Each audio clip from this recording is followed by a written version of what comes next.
আসসালামু আলাইকুম, স্বাগত সবাইকে আইসিটি পয়েন্টে।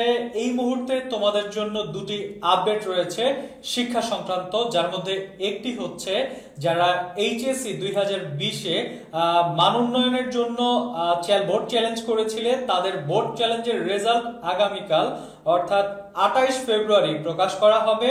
এ নিয়ে খবর প্রকাশ করেছে দ্য ডেইলি ক্যাম্পাস পত্রিকা, যার শিরোনাম করা হয় এইচএসসির মান উন্নয়নের ফল কাল।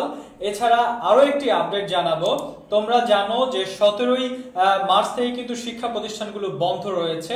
এখন শিক্ষা প্রতিষ্ঠানের সর্বশেষ ছুটি কিন্তু বাড়ানো হয়েছে 28 ফেব্রুয়ারি পর্যন্ত। এখন 1 মার্চ থেকে স্কুল কলেজ খুলে দেওয়া হবে কিনা অথবা কবে নাগাদ স্কুল কলেজ খুলে দেওয়া হবে, এ নিয়ে কিন্তু আজ বৈঠক রয়েছে মাননীয় প্রধানমন্ত্রীর সাথে আন্তঃশিক্ষা মন্ত্রণালয়, অর্থাৎ এখানে থাকবেন মাননীয় প্রধানমন্ত্রী শেখ হাসিনা, এছাড়া শিক্ষামন্ত্রী মাউসি মহাপরিচালকের সাথে সবার সাথে একটি বৈঠক রয়েছে। তারা মূলত পর্যালোচনা বৈঠক যে কবে নাগাদ স্কুল কলেজ খুলে দিতে পারে এই নিয়ে আজ 3টায় একটি সভা অনুষ্ঠিত হবে।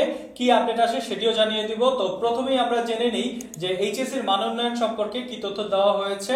নিউজটিতে বলা হয় আগামীকাল রবিবার 28 ফেব্রুয়ারি 2020 সালের এইচএসসি ও সমমানের পরীক্ষার মান উন্নয়নের ফল প্রকাশ করা হবে বলে জানিয়েছেন আন্তঃশিক্ষা বোর্ড সমন্বয় সাব কমিটির সভাপতি ও ঢাকা শিক্ষা বোর্ডের চেয়ারম্যান প্রফেসর নেহাল আহমেদ। শনিবার 28 ফেব্রুয়ারি দুপুরে দ্য ডেইলি ক্যাম্পাসের সাথে আলাপকালে এই কথা জানান তিনি।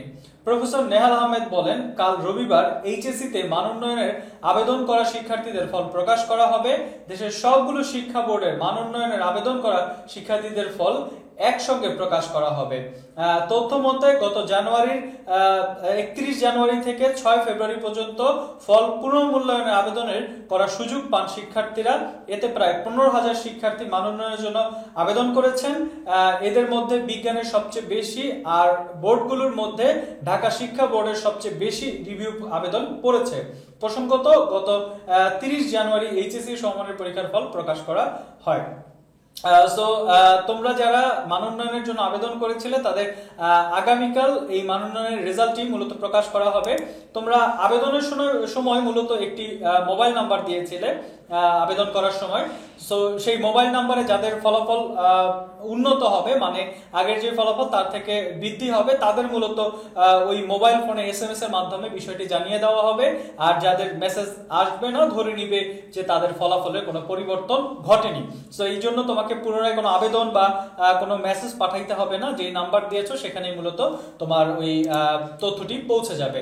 এছাড়া আজকে সভার ব্যাপারে, স্কুল কলেজ খোলার সভার ব্যাপারে যেই তথ্যগুলো প্রকাশ করা হয়েছে তার মধ্যে যদি তোমাদের জানাতে চাই, স্কুল কলেজ খোলার জন্য পরিবেশ পর্যালোচনা করতে আজ শনিবার 27 ফেব্রুয়ারি একটি আন্তঃমন্ত্রণালয় সভা হবে। বিকাল 3টায় এই সভা অনুষ্ঠিত হবে। বৃহস্পতিবার মাধ্যমিক ও উচ্চ শিক্ষা অধিদপ্তরের মাওসি মহাপরিচালক সৈয়দ মোহাম্মদ গোলাম ফারুক পটুয়াখালী এবং বরগুনা জেলার বিভিন্ন শিক্ষা প্রতিষ্ঠান পরিদর্শন শেষে আজ শুক্রবার সাংবাদিকদের কথা বলেন। তিনি বলেন, প্রধানমন্ত্রীর নির্দেশনায় মন্ত্রিপরিষদ বিভাগ এবং পর্যালোচনা সভা আহ্বান করেছেন। মন্ত্রিপরিষদে বিভাগ শিক্ষা মন্ত্রণালয়, প্রাথমিক ও গণশিক্ষা মন্ত্রণালয় এবং স্বাস্থ্য মন্ত্রণালয় নিয়ে এসব অনুষ্ঠিত হবে। আগামী 1 মার্চ থেকে স্কুল কলেজ খোলার জন্য পরিবেশ পর্যালোচনা করছে সরকার।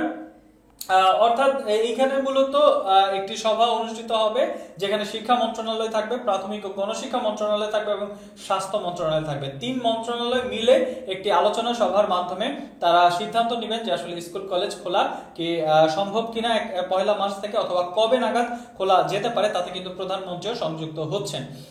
এই ছিল দুটি আপডেট। যদি আপডেটগুলো ভালো লাগে থাকে অবশ্যই একটি লাইক দিও। এডুকেশন ও অ্যাডমিশন সম্পর্কিত যে কোনো আপডেট সবার আগে পেতে অবশ্যই আইসিটি পয়েন্ট চ্যানেলটি সাবস্ক্রাইব করে রাখো। পাশে থাকা বেল আইকনটি ক্লিক করে দিও পরবর্তী ভিডিও নোটিফিকেশনের জন্য। এখনকার মতো আমি জুনায়েদ হোসেন এখানেই বিদায় নিচ্ছি।